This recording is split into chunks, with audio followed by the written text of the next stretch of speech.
Labing-anim na boto ang kailangan para ma-convict si BP Inday Sara sa impeachment case ay naman kay Senator Coco Pimentel. Detalye na balita mula kay Raymond Dadpa sa Aris 28. Raymond, good morning.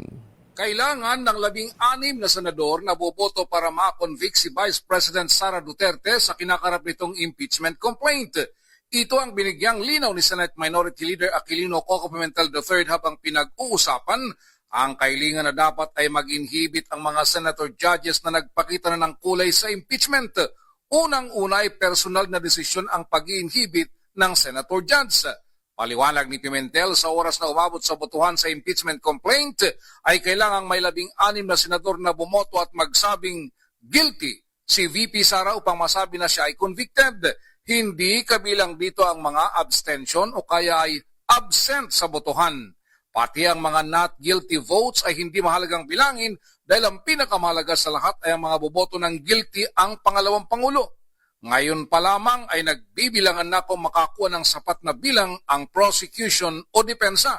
Dahil sa botohan kung i-remand o ibalik sa Kamara de Representantes ang impeachment complaint ay nakakuha agad ng 18 boto ng mga senador. Narito si Senador Coco Pimentel.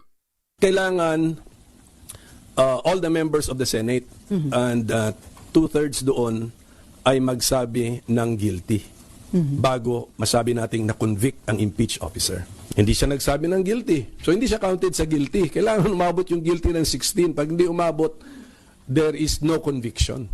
Ang abstention, hindi nagsalita ng guilty. So hindi mabibilang sa Guilty. pagbilang natin ng guilty at kailangan 16 para masabi nating na-convict. Ito si RH28 Raymond Dadpas para sa DZRH, una sa Pilipinas, una sa Pilipino.